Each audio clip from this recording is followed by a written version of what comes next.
নমস্কার বন্ধুরা, radio Veritas Asia Bangla বিভাগের অনুপ্রেরণার গল্পের আসরে আপনাদের প্রত্যেককে স্বাগত জানাচ্ছি। আমি টেরেজা রোজারিও। পুরোহিত বা ফাদার বলতেই আমরা বুঝি যে এমন একজন মানুষ যিনি সাদা পোশাক পরেন, যাকে আমরা ক্যাসাক বলে থাকি, আর সবসময় তার মুখে একটা ইতিবাচক কথা থাকে, অনুপ্রেরণামূলক কথা থাকে। তবে এমন কোনো ফাদারকে কি কখনো আপনি দেখেছেন যিনি একটু ব্যতিক্রমী, যিনি লাইট ক্যামেরা অ্যাকশন বলে ক্যামেরা নিয়ে কাজ করছেন? সেরকমই কয়েকজন ফাদার ছিলেন যারা নাকি এরকম ব্যতিক্রমী ধর্মী কাজ করেছেন। তাদের মধ্যে অন্যতম হলেন ফাদার গাস্তরোভিচ, যিনি চিত্রবাণীর প্রতিষ্ঠাতা। এছাড়াও আমরা দেখেছি ফাদার জর্জ পুনুদাত, যিনি ইএমআরসির কর্ণধার ছিলেন। আর আজকে আমাদের মধ্যে যিনি রয়েছেন তাকে আমরা সবাই চিনি, ফাদার জুলিয়ান দাস, যিনি বর্তমানে ইএমআরসির একজন প্রডিউসার এবং চিত্রবাণীর এক্সিকিউটিভ। এছাড়াও আমরা ওনাকে এই জন্য চিনি যে উনি চিত্রবাণী এবং রেডিও ভেরিটাস এশিয়া বাংলা বিভাগের পরিচালক ছিলেন। ফাদার, আপনাকে নমস্কার। আমাদের এই অনুষ্ঠানে 17তম প্রকৃতি ইন্টারন্যাশনাল অ্যাওয়ার্ডে তার তথ্যচিত্র একটা পুরস্কার পেয়েছে, আর সেই বিষয়ে আমরা ফাদারের কাছ থেকে কিছু জানবো। ফাদার, এই তথ্যচিত্র সম্পর্কে যদি আপনি আমাদের কিছু বলেন তাহলে খুব ভালো হয়। EMRC educational multimedia research centre Kolkata, যা সেন্ট জেভিয়ার্স কলেজের অন্তর্গত একটি বিভাগ, সেই সেন্টারে হয়ে আমি বিগত 3 বছর ধরে আমার ছোট একটি টিমকে নিয়ে দক্ষিণ 24 পরগনার ওই সুন্দরবন এলাকার একটি ডুবন্ত দ্বীপকে নিয়ে তথ্যচিত্র প্রস্তুত করতে শুরু করেছি।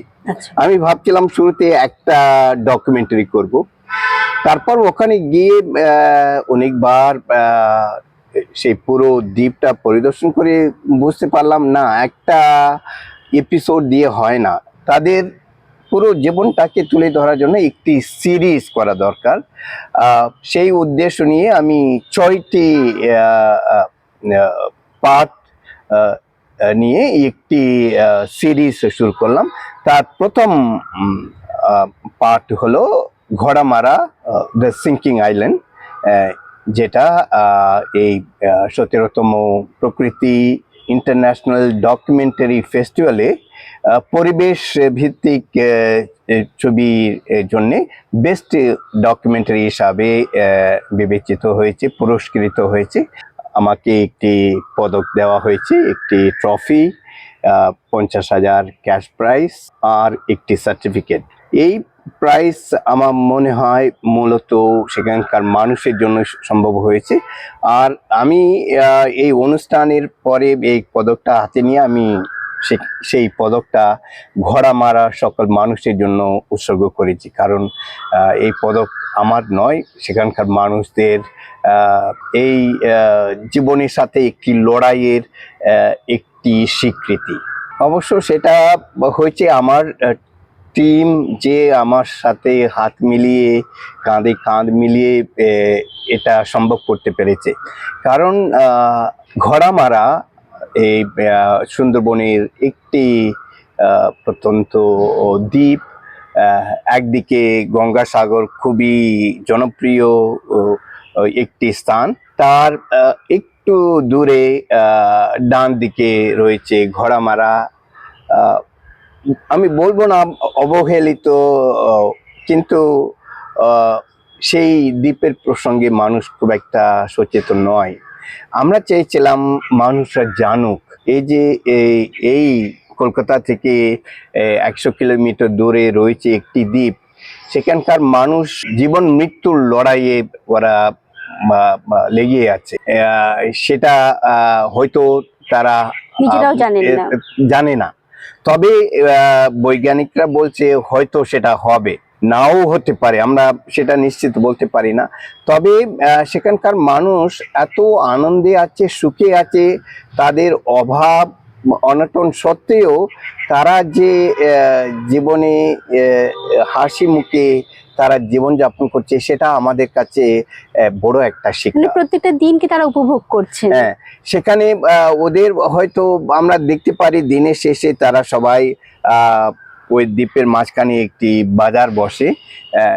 সেখানে তো অবশ্য প্রচলিত প্রথাগত কারেন্ট নেই, তবে সোলার লাইটে তারা সবাই সেই বাজারে বসে তাস খেলে, আড্ডা দেয়, বা চায়ের দোকানে বসে অনেক গল্প টল্প করে। জীবনটা একটু অন্যরকম। আমরা এই শহরে এত ব্যস্ত হয়ে পড়ি, আর ওখানকার মানুষরা একটু হালকা করে নেয়, মানে জীবনটাকে জীবনটাকে একটু উপভোগ উপভোগ করেন। করতে আমরা শিখেছি। তাই আমরা আমাদের টিমটাও সেই দ্বীপের মানুষদের সাথে একটা মেলবন্ধনে আবদ্ধ হতে পেরেছে। সেটা আমার মনে হচ্ছে আমাদের বড় একটি পাওনা। ফাদার, আমরা তো ফাদারদেরকে অন্যরকম ভাবেই চিনি। তো এই যে আপনি একটা ব্যতিক্রমী কাজ করছেন, আপনার কি মনে হয় না কখনো যে এটা পুরোহিত জীবন থেকে একটা আলাদা একটা অংশ বা কিছু? অবশ্য ফাদার হিসাবে আমরা যে শুধুমাত্র আধ্যাত্মিক বিষয় নিয়ে ব্যস্ত থাকবো তা নয়। যেখানে বেশি প্রয়োজন, যেখানে আমরা কিছু অবদান রাখতে পারি মানুষের মঙ্গলের জন্য, মানুষের কল্যাণের জন্য, দেশের জন্য, সেখানে আমরা এগিয়ে যেতে আমরা চেষ্টা করি। সেটা আমাদের যিশু সঙ্গের একটি বিশেষত্ব বলা যেতে পারে। এই যে একটা সচেতনতা আমরা তৈরি করতে পারছি, সেখানকার মানুষদের দুঃখ কষ্টের কথা আমরা অন্যদের তুলে ধরতে পারছি। যেহেতু এটা দিল্লি থেকে আয়োজিত একটি ফেস্টিভ্যাল, তার মানে দিল্লির মানুষরাও এটাকে নিয়ে একটু জানতে সচেতন পারছি। হয়। সেটা ছোট একটি অবদান।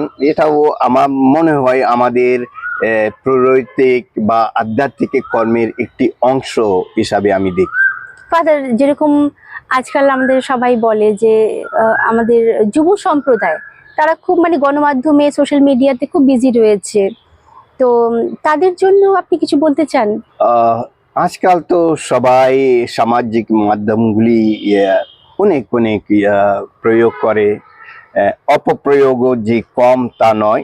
যদি আমরা সবকিছু করার আগে যদি একটু ভেবেচিন্তে যদি পা দিই, আমার মনে হচ্ছে এই মাধ্যমগুলি আমাদের অনেক ভাবে সহায়তা করতে পারে।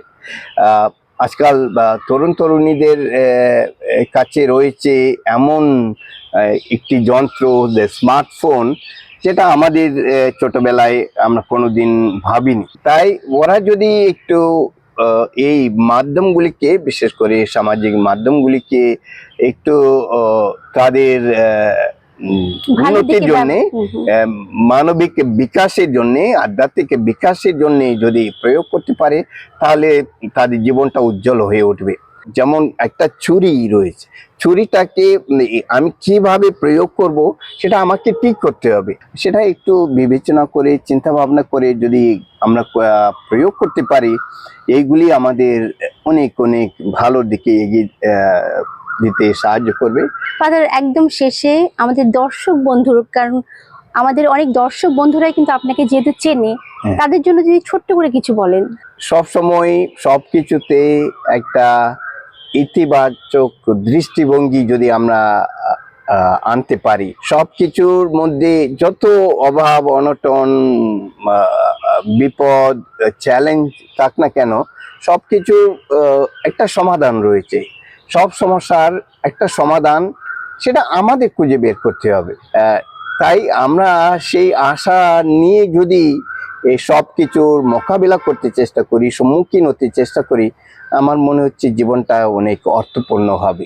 আমরা একটু সুখে মুখে হাসি নিয়ে আমরা বেঁচে। ঠিক যেমন আপনি বললেন যে একটা ঘোড়ামারা একটা দ্বীপ, যেটা নাকি বৈজ্ঞানিকরাও বলছে যে ডুবে যাবে, পরবর্তীতে হয়তো ডুবে যেতে পারে, সেখানেও তারা একটা আশার স্বপ্ন নিয়ে বেঁচে রয়েছে। ঠিক একইভাবে আমরাও কিন্তু একটা আশার স্বপ্ন নিয়ে বেঁচে থাকার চেষ্টা করতে পারি, তাহলেই হয়তো জীবনটা আরো বেশি সুন্দর হয়ে উঠবে। অবশ্যই ফাদার, এটা আমাদের কাছে একটা খুব গর্বের বিষয় যে আপনি একজন ফাদার হয়ে এত বড় একটা কাজ করেছেন, এবং কাজ করেছেন বলতে এটা বলবো শুধু প্রাইজ মানি বা প্রাইজ না, একটা সম্প্রদায় বা একটা গোষ্ঠী যেখানে খুব কষ্টের মুখে রয়েছে, তাদেরকে সবার সামনে তুলে ধরা, তাদের কষ্টটাকে তুলে ধরা এবং সমাধানের যে একটা পথ খোঁজা হচ্ছে, এটাই অনেক বড় একটা কাজ, আর এই কাজের মধ্যে আপনি রয়েছেন, এটা আমাদের প্রত্যেকের কাছে খুবই গর্বের ব্যাপার। আমরা রেডিও ভেরিটাস এশিয়ার পক্ষ থেকে আমরা প্রার্থনা করব যে ঈশ্বর আপনাকে আরো ভালো রাখুক, সুস্থ রাখুক, আর আপনাকে শক্তি দান করুক, যাতে আপনি আরো ভালো ভালো কাজ করে সমাজের জন্য কিছু দৃষ্টান্ত তৈরি করতে পারেন। ভালো থাকবেন ফাদার। নমস্কার। নমস্কার, সবাইকে নমস্কার।